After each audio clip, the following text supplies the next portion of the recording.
Je profite pour parler de Anna Chalabi. Anna Chalabi est une Palestinienne de 29 ans qui a fait partie des accords d'échange, ce qu'on appelle les accords d'échange Shalit. Ces accords d'échange qui ont permis la libération de 1027 prisonniers entre le mois d'octobre et le mois de décembre. Anna Chalabi a été reprise quelques semaines après sa libération, reprise alors que les sionistes avaient promis lors de l'accord d'échange qu'aucun des Palestiniens qui seraient libérés dans cette période, eh bien, nous seraient repris. Il y a actuellement 9 Palestiniens qui ont été repris après leur libération. Je signale qu'un des Palestiniens qui est tombé sous les bombardements de vendredi, qui est tombé en même temps que Cheikh Zouir al-Qaïsi, était un de ces Palestiniens de Naplouse qui a été banni lors de sa sortie en octobre dernier et qui est tombé à Gaza vendredi. Mais les sionistes ont le pouvoir, eh bien, en 2012, de bannir des gens, non seulement de leur terre, mais de leur ville natale, de toute cette Palestine qui appartient aux Palestiniens. Si je suis ici ce soir, c'est dans l'urgence. C'est dans l'urgence pour dénoncer les massacres de Gaza, les nouveaux massacres de Gaza. Vendredi dernier, 9 mars, Israël, l'entité sioniste, a de nouveau rompu la trêve. Et j'insiste là-dessus, l'entité sioniste a rompu la trêve. Mais l'Occident n'a jamais cru bon de renverser la vapeur et de dire la vérité. Comme l'Occident aujourd'hui n'est pas capable de dire qu'Israël a rompu la trêve vendredi. 23 Palestiniens sont tombés, 23 innocents Palestiniens sont tombés. Et c'est pas qu'ils soient tombés le plus abject, eh bien c'est qu'on dise aujourd'hui que les Israéliens, eh bien sont les victimes des roquettes palestiniennes, de ces petites roquettes palestiniennes qui sont juste des appels au secours, qui vous sont lancés à vous et qui sont lancés au monde entier. C'est de ça dont on parle ce soir, c'est pas d'autre chose, c'est de ça. Les Palestiniens sont occupés depuis 64 ans. L'entité sioniste est une entité illégitime au regard du droit international. Je rappelle que le 9 février dernier, dans ce pays, il y a eu un dîner communautaire, ce que vous voulez. En tout cas, un dîner d'allégeance. Un dîner d'allégeance où tous les candidats à la campagne présidentielle, tous, il n'y en a pas un qui n'y était pas, sauf Madame Le Pen ou sauf le PCF, mais pour des raisons, comment dire, qui n'ont rien d'importante. Tous les candidats ont fait comme chaque année ils le font, allégeance, eh bien, au lobby communautariste juif. Et c'est de ça dont on parle. Et qu'a dit M. Sarkozy, le président Sarkozy, potentiellement, comment dire, à nouveau président de la République pour les 5 prochaines années qui vont arriver. Qu'est-ce qu'il a dit? Il a loué pas moins de 5 ou 6 fois dans son discours le miracle d'Israël. Et je cite, Israël est un miracle, a-t-il dit et répété devant toute cette assemblée, bien sûr, qui a applaudi et qui a souri et qui a dit oui, nous sommes le peuple élu, parce que c'est de ça dont on parle. Il y a une histoire terrible en Palestine occupée.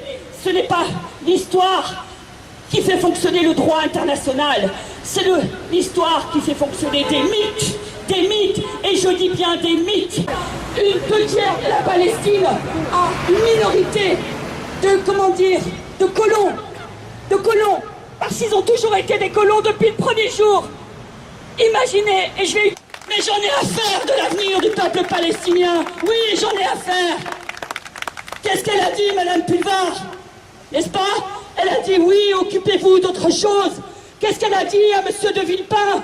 Elle lui a dit mais comment se fait-il que vous ayez fait un si court passage au CRIF? Toute personne morale, toute personne digne, toute personne qui défend les droits de l'homme n'a strictement rien à faire au dîner du CRIF, et encore moins un politique que quiconque. Alors Madame Pulvar, je vous ai écrit un petit mot là tout à l'heure, et je vous ai dit que je serais ici aujourd'hui, que je serais ici parce que ni votre radio ni votre télé ne va parler des bombardements sur Gaza, et que moi, la banlieusarde, eh bien j'ai pas le choix que de venir de gueuler dans la rue à Paris pour parler des Palestiniens, quand vous êtes derrière un micro, tranquille, bien confortablement installé.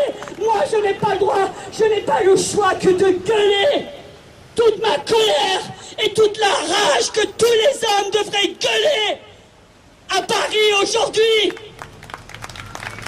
C'est de ça dont on parle. nation des peuples. C'est pas quelque chose qu'on a préparé depuis 1 an, depuis 2 ans. C'est la France de Sarkozy. Elle ne fait que, comment dire, poursuivre le chemin qui est entamé depuis si longtemps. Ce sont des pièces qui à un moment donné étaient éparpillées, n'est-ce pas? Il y avait l'école, il y avait les médias, il y avait. Et puis là, ce à quoi on assiste ces dernières années, eh bien, c'est un pulse qui se forme, un pulse qui se met quasiment définitivement en place. Alors c'est quoi ce pulse qui se met en place? Eh bien, c'est quand Sarkozy vous dit en 2007, lors de son discours d'investiture, « Je veux une France de propriétaires ». Vous pensez que M. Sarkozy est si généreux, si bon, si philanthrope avec vous pour vous voir posséder un bien? Non, il n'en a rien à faire, M. Sarkozy, que vous soyez propriétaire. Ce que veut M. Sarkozy, c'est que vous soyez quelqu'un qui soit, comment dire, verrouillé avec une banque. Que la traite tombe tous les mois. Et parce que la traite va tomber tous les mois, eh bien vous devez bosser comme un âne, bosser comme un cheval, plus et toujours plus. Pour que cette traite qui va tomber tous les mois, vous puissiez l'honorer. C'est ça qu'il est en train de vous dire, Monsieur Sarkozy. Eh bien, le verdict est tombé. Ils ont décidé qu'on doit couper la sono et qu'on ne peut plus faire entendre notre voix. Est-ce que vous acceptez? Non! Est-ce que vous acceptez? Non! Donc on reste tous solidaires pour parler, pour exprimer, pour dénoncer. Parce que M. Sarkozy n'a pas l'habitude qu'on dénonce ses agissements. Il a les médias qui se prosternent. Il a tout le monde qui se prosterne, étant donné que lui il se prosterne à l'Empire. Est-ce que vous voulez qu'on coupe la sono? Non! Alors qu'est-ce qu'on fait, monsieur? On a le droit. On continue.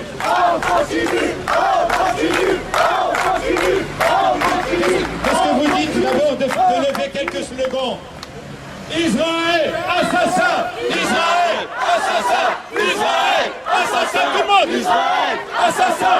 Israël, assassin! Israël, assassin! Israël, assassin!